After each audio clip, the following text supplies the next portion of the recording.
Identify and book the world's best speakers for your next event. MENA Speakers is the leading speakers and MC bureau in the Middle East. We bring global talent to the region and have established the region as a key global hub for speakers. Inspire and motivate your audience. Find exactly what you are looking for by working closely with us to assist you in understanding the cost-benefit analysis tied to selecting a speaker for any event. Ensure that your audience is educated, engaged, and empowered. Connect with us for a quick response and tailored advice. Book your speakers now.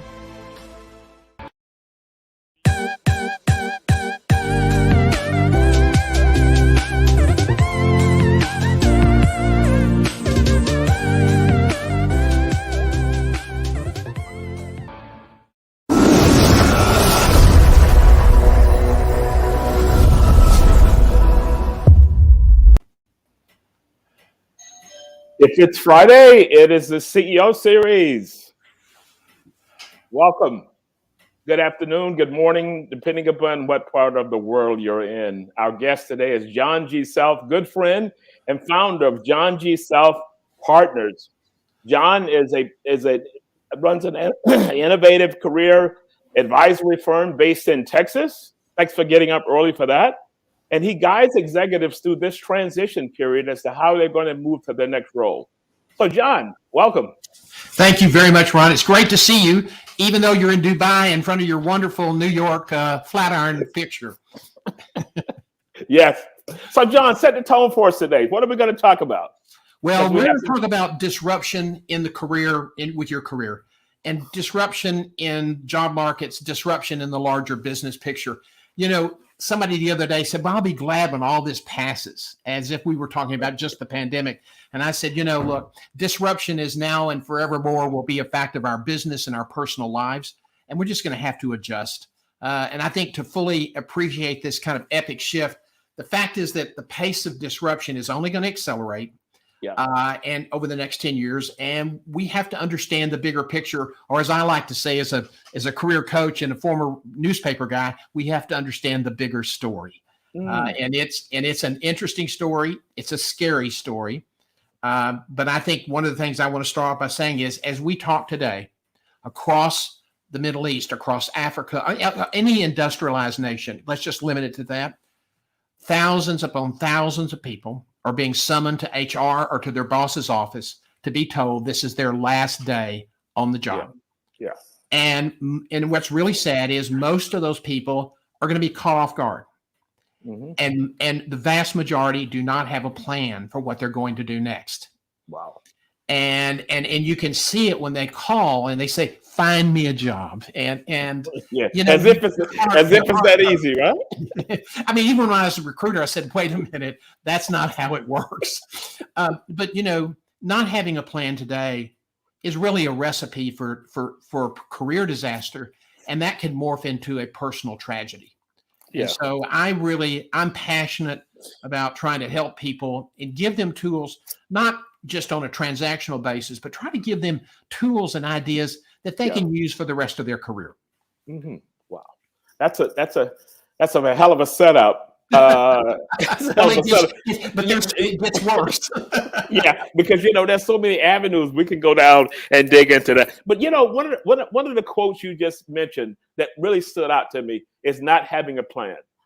And the reason I mentioned that is because someone had been in an organization for like 20 some years and had risen to this -1 C-level and gave me a call, and they walked in that morning and they were let go. And I said, well, had you ever thought of maybe transitioning, whatever it is? Were you getting calls from search firms? Yeah, I did, but I didn't worry about it. Talk to me. The importance of having a plan, even if you're gainfully employed. That's an extraordinarily important question. Thank you for that. I interviewed a very accomplished hospital CEO that was up in Montclair, New Jersey. And he was so good at what he did. And then suddenly, from a fluke of a corporate restructuring, he got pushed out. 2 years later, he was not able to find a job. And you know what he told me his biggest mistake was? That he never invested the time in networking. And he said, I wish I had, and now it's too late. And he was so incredibly sad when he said that. I know. And so part of a plan is you have to think about, okay, is it realistic? Can I find a job in this market? If it's not realistic, what are we going to do with the house? What are we going to do with our assets? Yeah. What's our plan? And if you've got teenage kids, they got to be in on the plan. Yeah.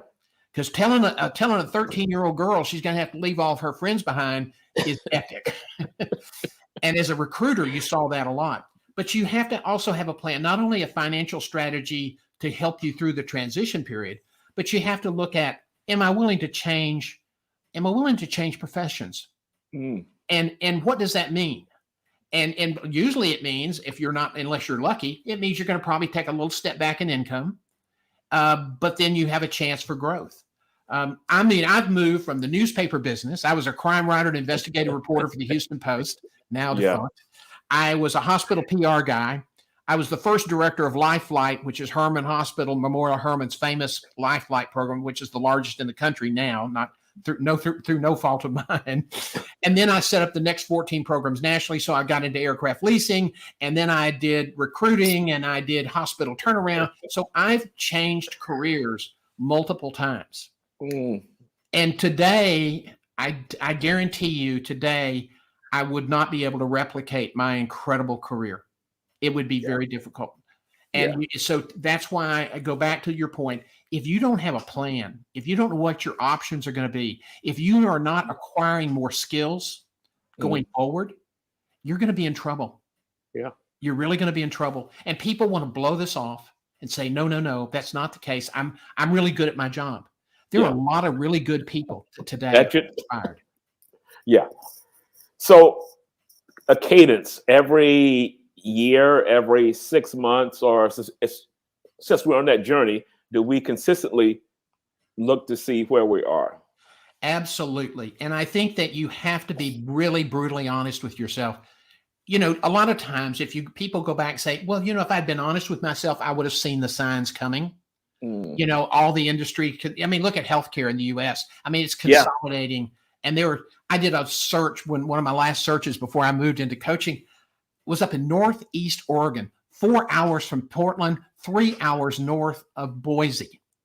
And we had 65 qualified applicants.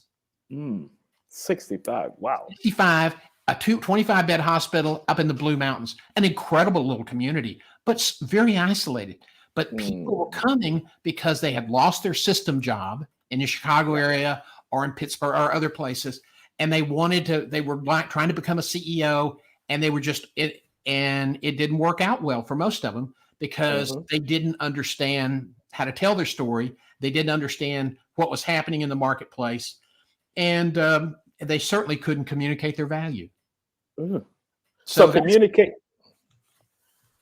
Sorry for cutting you off there. Go ahead and finish that thought. Well, I think, communicating the value, somebody said, why should you be the person that's not laid off? Well, but I work really hard and I come to work every day and I don't complain. And my comment was, that's so nice. And it's not enough. Thank you very much.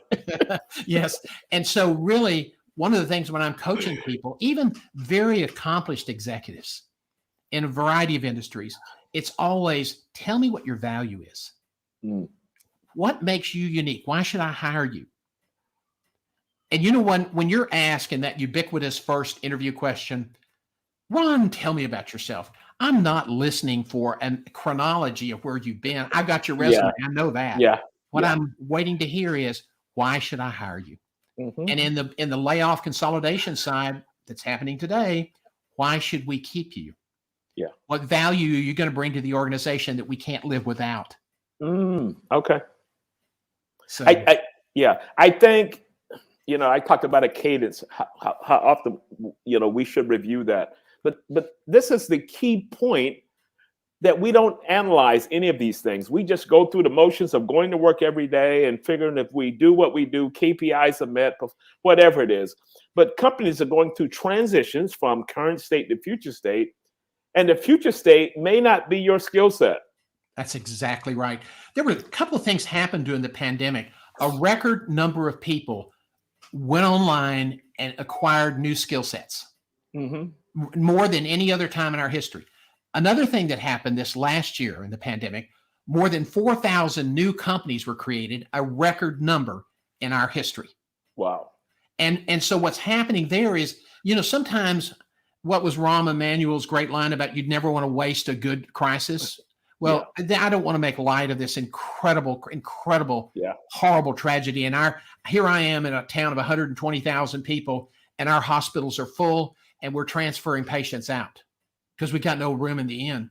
So this is a terrible tragedy, but it is forcing industries to relook at how they do business, how they allocate resources, and for people, individuals, it's really accelerating their kind of recalculation of what they're going to do with their careers. And you're hearing a lot of people now talking about maybe changing careers. Some of that's really heartfelt, some of it's logical, some of it is practical, some of it is fanciful. But this pandemic has had an incredible impact that we haven't fully appreciated yet. Well, I give a lot of speeches across the world. And one of the things I always anchor it on, you have never had this opportunity to recreate everything. And my concept of that, and I picked this up from a show I watch on National Geographic, it's called Aircraft Investigations. And they said in the airline industry, they design from disaster. So when something happens, they analyze everything and said, okay, here's what we got to do so this won't happen again. So my thought has always been, if you've been disrupted, what did you learn from it? And how can you build upon it? Is that kind of the same concept? Absolutely. I mean, I try to frame it in this. That's an excellent framework there. I try to tell people this way: look, you are the CEO of a one-person company. And a lot of people say that, and I don't mean to say anything so trite, but you're the CEO of you. Yeah. And would you run, or would your board allow you to run a $400 million a year public corporation without a strategic plan? The answer is not only no, but hell no. As my grandmother used to say. And so, you now more than ever before, you need to have that strategic plan for yourself to think about where you're going to go and what you're going to do next. And so many people fail to achieve what they're capable of achieving because they don't have a plan and they don't have any goals. Yeah. I mean, and you see this a lot with millennials. I know this relationship's bad for me, or I know this is a dead end job, but I'm just killing time. Killing time for what? Think about that statement. That statement alone, I'm just killing time. So, and then when you come in, so I call it ambush. You come in for work in the morning, everything is cool. You get in your office, and then and then you ambush because you're out. There was a great football coach for the Houston Oilers, Bum Phillips. Oh, I love Bum. Lost a very bad referee call in Pittsburgh. It was his second time getting close, and he lost again. And so Bud Adams, the oil guy who owned the team, fired him. Yeah. And so Johnny Carson always sort of was enamored with Bum Phillips. And so he shows up on the set of the Tonight Show without his hat. And Johnny said, well, where's your hat? He said, well, my mama told me that when you're indoors, you never wear a hat. And then, but he said, but how does it feel to get fired? And he said, Johnny, in the world of NFL head coaches, it's them that's been fired and them that's going to be.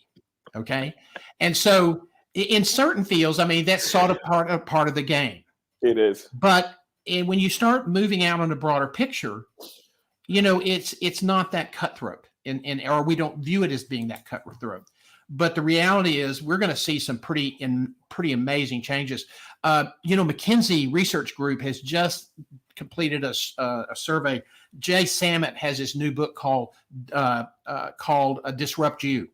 Great new. I'm just early in the book, but it's really interesting. And basically, he talks about this study from McKinsey Global Research that with automation and artificial intelligence, a powerful leverage that's frightening. They estimate that this automation of knowledge will have a $5 to $7 trillion impact on white collar jobs. Wow. Lawyers. My son is a immigration attorney. Yeah. A lot of that work can be automated in the future. Mm-hmm. Mm-hmm. He's pushing back on that right now in our conversations. I don't know if that's just son and father, or if that's son and father. He don't want to hear from you. That's what it is. but this stuff is real. Yeah. And the other day I was visiting with a group of people. I've been very fortunate to be involved in a couple of organizations, and we were talking about change. And people, yes, change is great. But when it starts getting down to where it affects their life, yeah, whoa, we want to change, but not in my lifetime. Yeah. And there was a Wise County judge in Fort Worth. They were restructuring the emergency medical services contracts, and you had a bunch of private people. They had territories, and it was a real mess. And so they were putting in a new streamlined system that was more cost effective, and everybody was upset. And finally, the exasperated county judge, when a room full of these people who were trying to push back, said this, and it is timeless advice.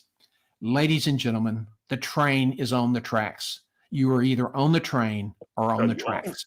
And every one of us, you, me, the guy in California this afternoon that's going to find out this was his last day at work, we can be on that train or we can be on the tracks. Yeah. I've been on the tracks before. Yeah. Let me assure you, the train is a better place to be. It is. It is. I've had disruptions. I call them disruptions. And one of the things that's always guided me, in this job search thing is that, and I don't really job search that anymore, but guided me was the fact that people, these rejection letters you get, I looked at that as a badge of honor, because I would take each one. This is when they were sending out letters. Or if I got one by email, I printed it out and I kept a file folder. And every time I'd get to that point, I'd look at that file folder, read through, and I said, I'm going to show you, each one of you, that you made the mistake. And that was kind of my guiding. And that came from my daughter, because there was this job in New York that I really, really, I could almost taste it, and I didn't get it. And she could see the mood I was in. She said, she's like 9, 10 years old. She said, Dad, don't worry. She said, it was their mistake. It was their loss. You're going to be okay. Like, whoa, okay, coach, 9 years old. Out of the mouth of babes. Yeah. Sometimes it's always a good idea to pay attention to those around you. Yeah. Sometimes that may be where you get the most divine inspiration. Yeah. Ron, one of the things that I think is really tough on people right now is the fact that the rules of the job search have changed. Thank you. And the big corporations didn't bother to send out the memo. And so how many times have you heard people say, well, I sent my resume in and it was like I sent it into this black pit. And I said, well, you did. And they said, well, I don't understand. And I said, well, first of all, applicant tracking systems are absolutely essential. I mean, let's be honest. With a company like ExxonMobil or any other GE or any other big corporation that's getting thousands and thousands and thousands of applications every week, you cannot manually do that. You can't manually handle that flow. No more. No. And so you had to have some system to, manage the flow. And so as soon as they figured out how to write algorithms, they kind of did a general algorithm, and then they got more sophisticated. Then they started writing algorithms for specific jobs. Mm-hmm.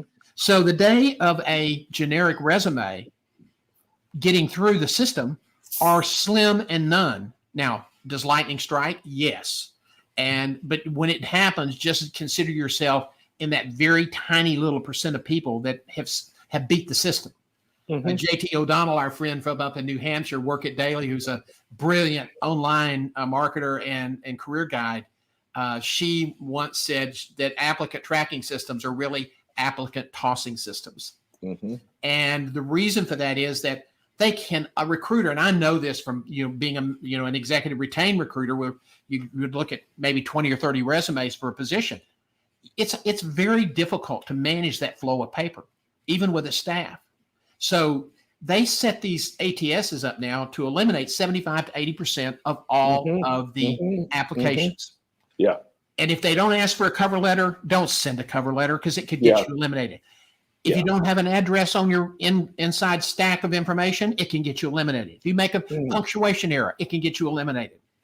But the most important thing is, if you're not customizing that resume with the keywords and key phrases from that job description, wow. It's so important because what that scanner is really doing, it's grading your resume. And if you're not in the 85th or 90th or whatever percentile they've set for that, if they don't find that many keywords and you don't rate that highly, you go to the dark abyss and you don't get told because it's just kicked out. It's erased. It's gone. Yeah. They don't keep resumes anymore. Well, I saw, if you look on LinkedIn and they'll list a job and then you click on the job, it'll say 500 people have already applied, and it was just posted. So I was working with an executive that was in retail stores, and he was trying to transition, and he had been laid off and was so I said, you need to go back through your resume. I said, because I look at your resume, I see stores. Nobody's looking for stores. So I use this tool called Wordle. I don't know whether it's still around, and you put it, and it shows you how many times a word is being used. And then I took the job description and put that through the same kind of filtering process. And I showed him, look at the amount of times and the words you use. None of those are listed here. You're going to automatically be clipped out. Yeah. So are there any tools online? I don't know whether Wordle is still around that I can take my CV/resume and kind of get a understanding of keywords versus keywords on the other? I tell you, and people say, oh yeah, I got that. But they really don't. I say, send me the job description and send me your customized resume. And it's the generic resume that they sent me the last time. Oh yes, I customized that. And I go, no, you didn't. When we were talking about this in a group presentation I did, and somebody finally said, well, this is wrong. They've got to change this. It's not fair. And he kept talking about it's not fair the way they treat exec. And I said, look, time out. Look, if you want fair, come to Dallas in October. It's called the State Fair of Texas. That's the fair you're going to get. Okay. Yeah. So knock this off about fair. You either change, you get on the train, or you don't change and you stand on the tracks. And it's not really hard. It's that clear cut. But the thing that always amazes me, and I've never seen a study of this, I wish somebody had done one, or please, if anybody knows of one, let me know, how even the most accomplished executives absolutely have this aversion to messing with their resume. It was like, we want you to write a new dissertation. I mean, they approach it with such fear and trepidation. And so they hire a resume writer who generates a generic resume that may be current with design and respectful of what an ATS will accept and not accept. Yeah. For those of you who are using color boxes and a lot of color and all that other stuff, knock it off because you're getting eliminated more than likely. It doesn't read that stuff. As a matter of fact, I tell my clients, get a really, read the description, fill out the inventory on the keywords, the things that are robust, this or whatever. Be sure that fits in your professional summary, and you drop it throughout the resume and your accomplishments and your job description. Anytime they have an applicable phrase, put it in. Then you can't lie. You can't, because it'll figure it out. Amazing. Yeah. And I said, that's what it takes. But so who's going to pay a resume writer? Some of them used to charge $1,200, $1,500. Oh, more. Or more. Who's going to pay a resume? Talking about disruption. Who's going to pay a resume writer who's then going to tell you, look, it's $1,500, but oh, by the way, you're going to have to tear this up every time you apply for a new job. That's not completely true. A resume writer can really give you a good, solid format or a template that's current, that they tested, that they know it works. But that doesn't mean, and some of them use the phrase, well, we've maximized or optimized for keywords. Wait a minute. Keywords a lot of times are applied to a certain job. This is not that that's just not accurate. Yeah. And so, I think if you want to use a resume writer, you should, But you have to understand that when you look for a new job and you see it online, which is the most inefficient way in the world to apply for a job, the odds are about 150 to 1 against you. Yeah. If you're going to do that, then at least don't make it worse by sending a generic resume, because you're wasting your time. So that's a key point. So if I see something, how do I take it beyond that as opposed to just submitting? Is there a strategy behind, maybe? Because you and I talk a lot, even in our prior conversations, not online, about relationships, the importance of relationships. Walk us through that piece, because that's the key angle of connecting all this. Well, here are the odds: 151 if you're applying online. If it's a search firm submission, 22 to 1. If it's a referral, somewhere between 12 and 16 to 1. Okay. Now, 12 to 16 to 1 is still not great odds, but you figure there are going to be 20 people applying that are going to get down to the final number. Yeah. The best way to get introduced into a company is from someone who has street cred within that company, that is willing to sit there and say, you really need to visit with Ron Thomas. He is one of the great leaders in human resources. He's been in a variety of situations. He knows how to adapt, and he knows how to lead. You really need to talk to him, if for no other reason than to get the benchmark. Okay. Exactly. Yeah. So that's the best way to get in, is have somebody refer you in, but that doesn't happen overnight. You have to build relationships.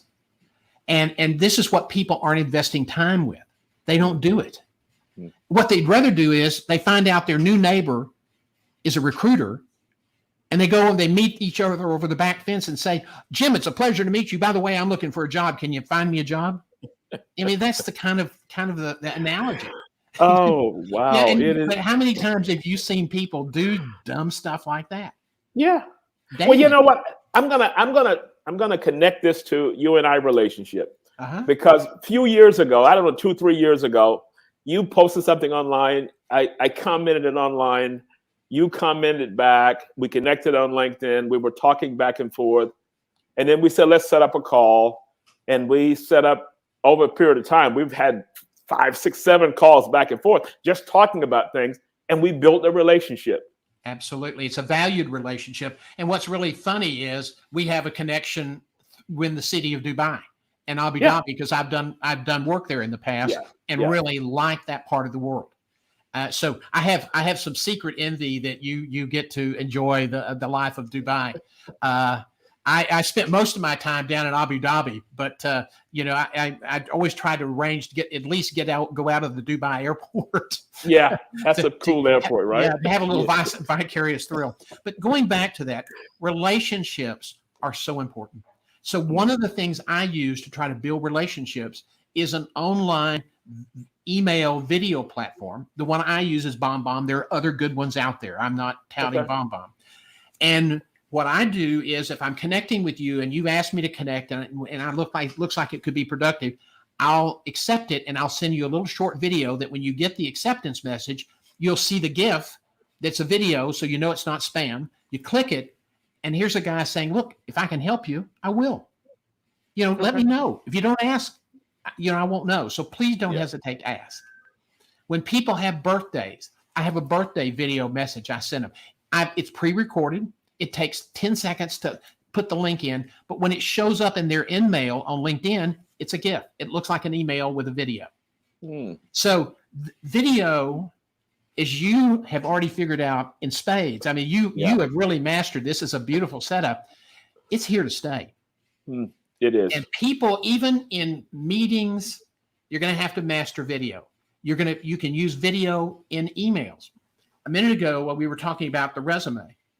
And a lot of times, to be safe, if you really feel like you're 100% online with the job, really truthfully, sometimes it's a good idea just to send a plain text resume, nothing too exciting. Have it set up with all the content. Don't change the content, but make it plain text so that you don't screw around with the computer, because some of those computers are template sensitive. Yeah. Okay, they'll kick you out if it doesn't read it right, or things will get jumbled. Yeah. So, and they're getting better all the time. But then after you get the call from the recruiter, okay, they said, we'd like to set up an interview. Great, Melissa, thanks for calling me. By the way, I've just finished kind of updating and sprucing up my resume, making it a little bit easier to read. Can I send you a copy so that if you distribute it, it'll be an easier document to read versus the computer version that you got. Oh, sure. Okay. Here's my email. Now you got her email. So you send the resume, and then maybe a day or two later. This is really strategic. Yeah, I never have your email yet. 2 days later, you record a bomb video. Melissa, it's JohnGSelf again. Thank you so much for taking an interest in my application. I want to assure you I'm really interested in this position. I look forward to the possibility of continuing our discussions. If you have any questions, let me know. Click, less than 30 seconds. You send, even if you have it in her email, or you can send it. You may want to send it also in the LinkedIn email in case it gets stripped out on her side. Yeah. Now what she has a picture of you, and she has a glimpse of your personality. And so it's a way to accelerate relationships. So this is what I've heard from executives, and they said, all of this video interviews and all this, I feel more comfortable in the face-to-face. That's not happening. So how if I'm kind of adverse to video and talking and all these things, because this is what I learned when I started the CEO series. I do some, and I said, oh my God, I don't even want to look at it. It was so horrible. How do you practice this? How do you become more fluent in online presentation? Well, first of all, in the interest of fairness and disclosure, you can go look on my YouTube channel, and I probably got 20 or 30 videos that have 0 views. and I look at those and I'm going, oh my God, what was I thinking? But it is, welcome to the club. But you know what you and I are having at this point in our careers, we're having to embrace new skills. Yeah. And you either embrace the skills and get on the train or not. You and I have chosen to embrace the skills. But let me tell you something.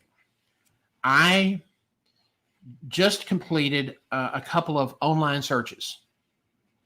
And, unfortunately, we have a leadership in this state. We won't go too deep into this, that doesn't really seem to respect science. And so things are out of control here. Yeah. They just posted on our health department here, just posted a notice that the spread is uncontrolled and rapidly expanding. So it doesn't make sense to do face-to-face. Now, when you get down to making a hiring decision, okay, as long as everybody's, being honest about vaccines and that kind of thing. But I went through this whole process, and you send instructions to the candidates. Be sure you have good lighting, okay? Don't tilt the camera up so that we're looking at your ceiling fan. We don't want to look at your ceiling fan. We don't want to see the water spots in your ceiling. We don't want to see that you still have asbestos tile. But it's like they didn't get the memo. They just ignore all of that. Then you tell them, look, we're going to take a break through the interview, and the last half is going to be videoed, so parts of it will be shown to the client. So when you get up to the break, please turn off your camera and turn off your microphone while we take a break. Versus I'm not gonna be too colorful here with what happened, but a guy comes back and he's standing there in his shorts with his suit, oblivious to the fact his camera's on. I can see it. Yeah. Okay. He burps once and breaks winds 3 times in front of the recruiter, and I'm sitting there going, "Wow, I didn't just see that, did I?" So it's absolutely, I use that kind of little funny story to really explain it's an imperative. It's an absolute imperative that you master the video skills. Yeah. It just start off by just trying to follow the rules. If you're 40 years old and you're sitting here arguing with me, you don't want to spend $75 on a really good halo light. Yeah. Give me a break. You're going to use that for the rest of your career. Exactly. And if you're going to have and once we understand what the power of video is, your boss is not going to want you going all over town, wasting good parts of your day in traffic to meet with clinic members in remote sites. This is all going to be, we're going to do more video. So if you're going to be an effective leader going forward, here's the big disruption. You have to master video, because you can't just be your old self, your old in-person self, and expect to be as successful using video. It won't work. Yeah, because the model is completely changed. We're going to break for a short commercial break, and we'll come right back. Thank you, John. This is great. Thank Ron. you. Thank you.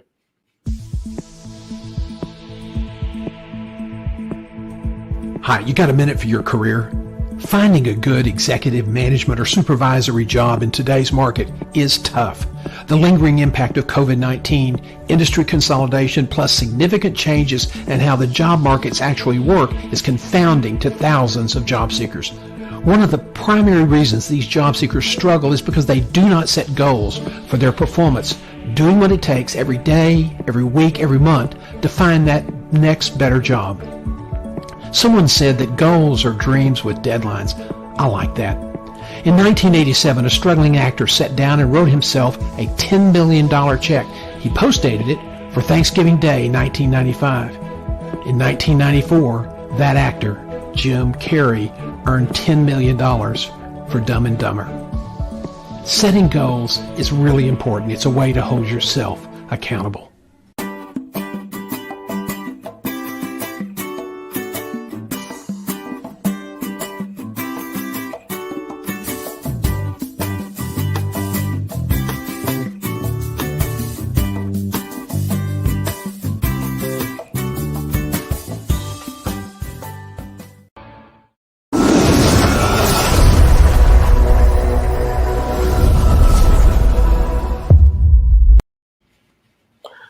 I got to say, I love Got a Minute. I love Got a Minute. You know, and when I see those, I say, okay, let me click, and I sit and watch it. How did that? Where did that inspiration come from? Well, I'm going to tell a funny little story. And one of the things I would like to add, when you're in an interview, this is really about telling stories about your value and who you are. A friend of mine who was an extraordinarily talented news anchor in our markets like Atlanta and Washington, Cleveland, and Denver, a guy named Mike Landis, and I were talking about collaborating because he had a great video presence. And we were sitting there one day and we thought we needed to go online. So we picked out a name and went to one of the sites to manage and found that yourcareer.com was available. And yes, yourcareer.com was available if you spell career with 3 E's. Now here you had a former editor, a former managing editor for a newspaper, for a great broadcast outlet, and a little silly mistake like that. So we said, we've got to come up with something catchy. And he said, you got a minute? Let's talk about this. And then, several people use this. Let's be honest. This was not Mike Landis and JohnGSelf being incredibly creative, even though adult beverages might have been involved. But it's a common speech factor. Got a minute, Ron? You got a minute to talk to me? Yeah.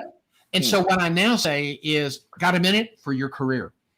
Okay. I do own the rights to guidingyourcareer.com. Okay. And every once in a while, I go back and enter it just to be sure I didn't misspell anything. But it's a joy to do. I mean, there are days that it's a work. And as I learn more about video, and as I learn more about digital marketing, it takes longer to produce than it used to. Okay. But it's really good for me because it forces me to write in a more focused manner.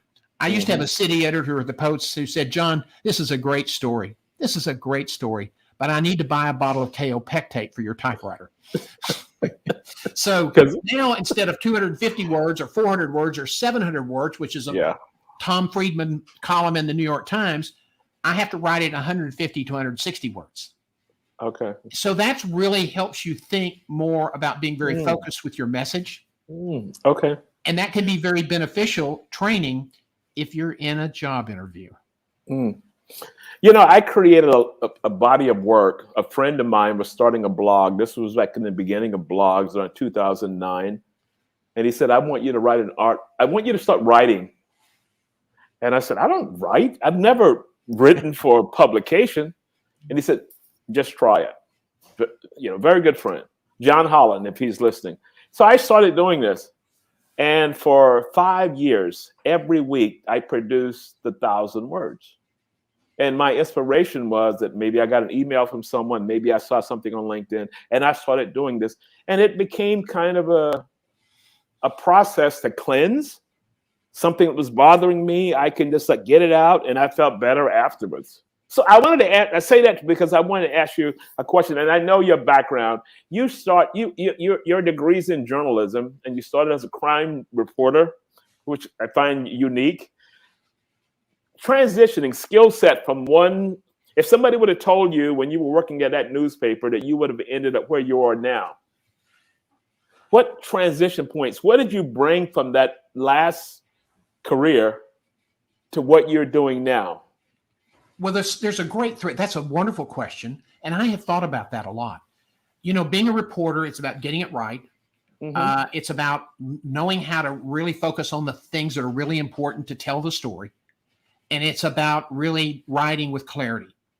Now, somebody said, John, you're a great writer. And I said, you know, when I got started back writing commercially, not as a reporter, it was very difficult for me to finish a sentence without putting comma, police said. Okay. But today, where in terms of the career transition, as a reporter, I was gathering information and I had to present it clearly. As a PR person at Herman, I had to gather information and present the information clearly. As the first director of Lifeline at Herman, which was the second program in the country, something that nobody thought would work, I had to be able to explain the value, how to use it, make it very clear and very approachable. Because who wants to have a $500,000 helicopter landing in your community at night, waking up all the neighbors? Yeah. So I had to communicate. So it's always been a process of communicating, storytelling. Mm-hmm. When I was out doing turnarounds, you had to be able to communicate the story of what was wrong with the hospital and where you were going to take the hospital. Mm-hmm. Okay, people respond to stories. When I got into recruiting, it was a little bit different thing. I had to learn what to listen for, and sometimes, Ron, a candidate, it's not what they say, it's what they don't say. Okay. And so, being a good reporter, being a good listener, being a good storyteller, those are the constants in all the jobs that I've had. Okay. And I will tell you this, that if you can't really communicate, you're not going to be able to be a CEO going forward. Yeah. And so that I'm very blessed with that. Somebody said, you really, and I have to watch my verbal. That's one of my weaknesses, a strength that becomes a weakness. My dad once said that this kid could chat up a brick wall. So, but it's a great skill, and I work constantly to be sure that I'm not abusing it. Okay, so let me take that a step further. You mentioned listening. So I'm going to say I coined the phrase. I call it strategic listening. If I'm listening to you, it's kind of like my Google mindset. I'm doing strategic listening. I'm listening for phrases. I'm listening for words that you use, depending upon the context, whether it's a client or whatever it is. And I tend to kind of zero in on that particular word or phrase to ask you a follow-up question to that. So how would you explain to someone that's in this phase of trying to find a new role, in these conversations we have with people, the importance of listening and not listening for a pause? I think that is an extremely important, very relevant point that you're raising here. A lot of people, they're not listening. They're already thinking about how they're going to respond. Yeah. And some people are very quick and they have that ability, but the brain can only process one thing at a time. I don't care what they say. Yeah. So I think that one of the hardest things, particularly people like me, that I have to work at is being a disciplined listener. Okay. Because when you recruit for 28 years and you have the record that I have, I'm just been very lucky and very blessed to have that record, I avoid making mistakes by sometimes what people did not say. What people did not say. Let me give you an example. In air traffic control, the controller gives the pilot a set of instructions. The pilot quickly reads it back to confirm. Yes. One time I was listening because I as an aircraft aviation leasing person back in the 70s, I got interested in all that and used to help the pilots when we would deliver helicopters to hospitals. I got a license and learned how to talk to air traffic controllers. And sometimes, Ron, it is you don't hear the readback. And so you're going along and go, wait a minute, they didn't do the readback. So you have to listen actively for what people are saying and then listen very carefully for what they're not saying. Okay. Especially if it relates to if they've maybe have struggled with a job or they got let go. People work very hard not to deliberately lie. Yeah. But they will omit like crazy. Yeah. Oh, I forgot all about that. Yeah.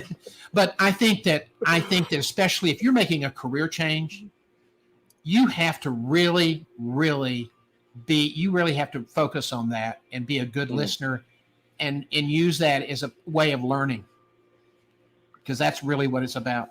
Yeah. So what advice would you give as we begin to close out the process? What advice would you give to someone who's stuck career-wise? They know they may be ambushed soon. They see what's happening around them. They've kind of read the tea leaves. And they just don't know what to do, where to go. I get a lot of these kind of LinkedIn messages, requests, or whatever it is. Give us your thoughts from your perch. Well, first of all, what I would say is if you're a mid-careerist, you should have a group of people that you can go to for advice. Okay. Sort of an informal advisory board. You're the CEO of you need to have advisors. And so you need to build that. Those advisors may change over your career. People retire and you bring in new people, but go to those advisors. I think that, and I don't want to be too self-serving because there are a lot of great people in this market, but I think sometimes seeking the advice of an outside person who doesn't necessarily know you can bring a fresh perspective. Yeah. One of the things I try to do is I try to encourage them to open up and tell me if they didn't have to worry about making a living, what do they really want to be doing? Yeah. And sometimes people talk themselves out of following a passion because it's just too difficult. It just involves too much change. Yeah. And so I think you can seek personal advice. You can talk to a career coach. And I think quite frankly, as we move forward, I think career coaches, people who really understand how the market is evolving, understand the dynamics of employment and talent acquisition, those are going to be they're going to be incredibly valuable to people going forward, because you need somebody who's going to challenge you, and you're going to need somebody to tell you you're as full of it as a Christmas turkey. Yeah. Because there are some people that have passions that have no way in hell of being commercially viable. Mm-hmm. It's okay to do. That's called hobbies. That you have a hobby, but if you're doing something you hate doing, you got one life. What are you wasting time? I had this conversation with someone this week, and I said, and they were talking about the situation they were in. They hated it. She said, I even hate Sundays because of Mondays. I hate Saturdays because of Sundays. And my thought was, why would you put yourself through that? So I told her my story, and the job that I quit, had a great career, had risen to the top, but I hated it. When she mentioned the days of the week, I said, we were in the same spot. I said, but one of the things I realized that I was not going to put myself through this anymore. My health was more important. And I applaud the young ladies from the Olympics.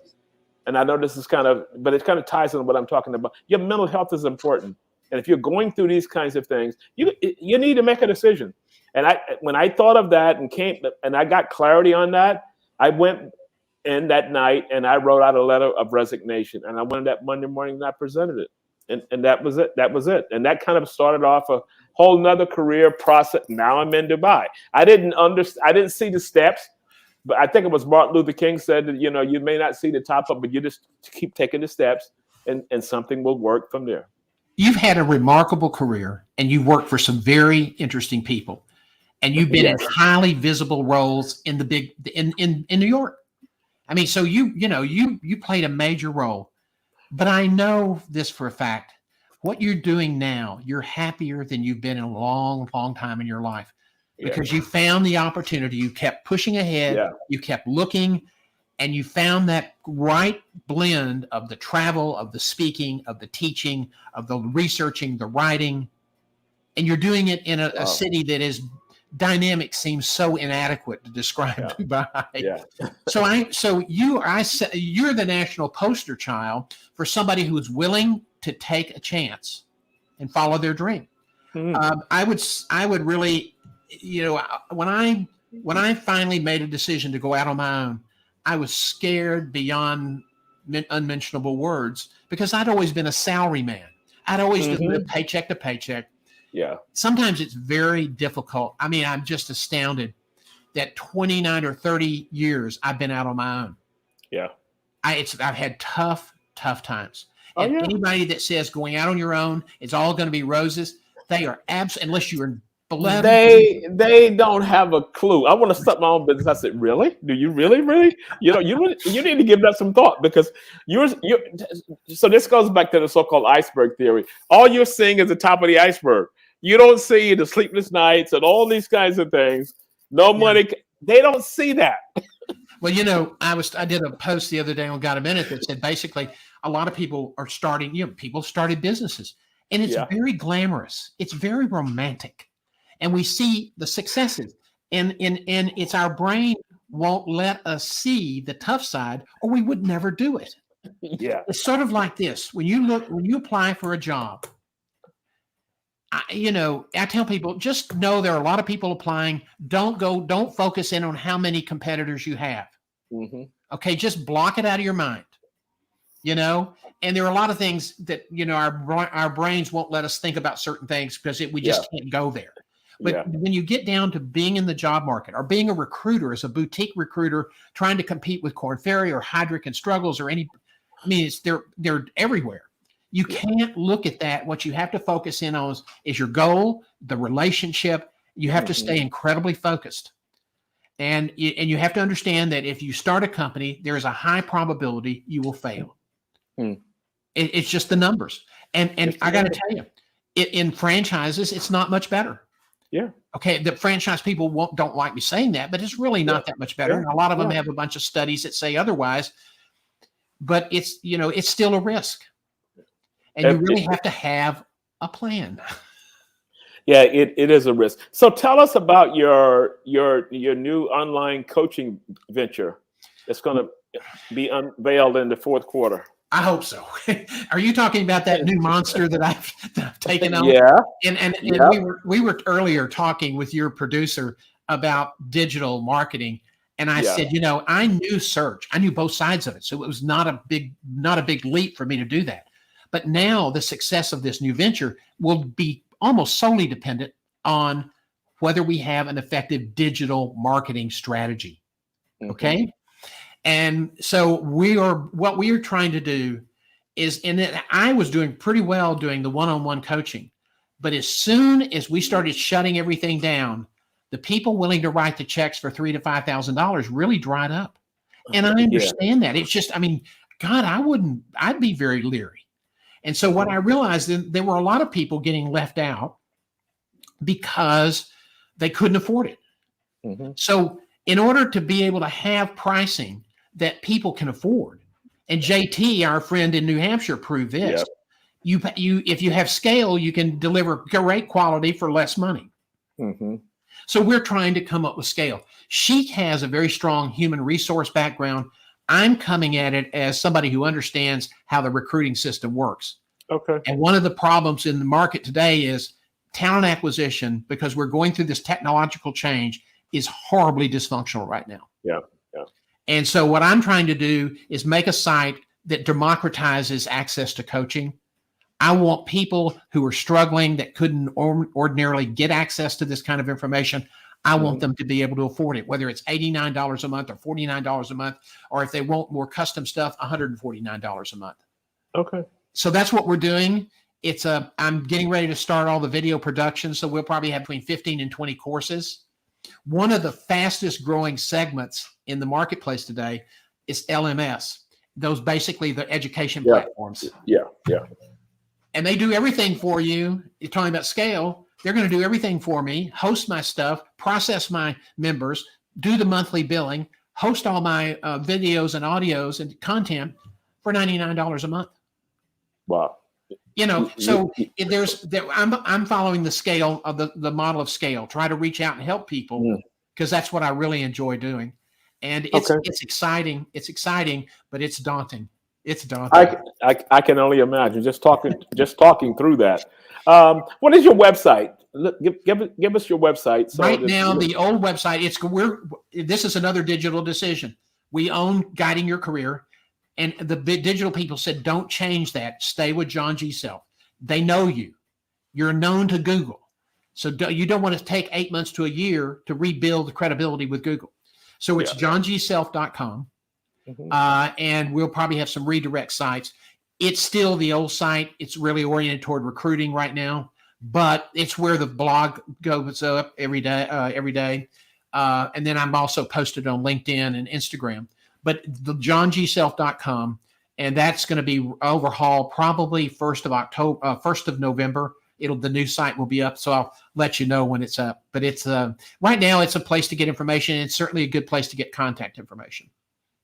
John, I knew when I was going to have you as a guest, I knew you were going to bring it all, and you brought it all. Thank you so much. As we close out, stay online because you and I'll chat after we close out. It's great to see you again, Ron. Continued best wishes. Okay, man. Cheers.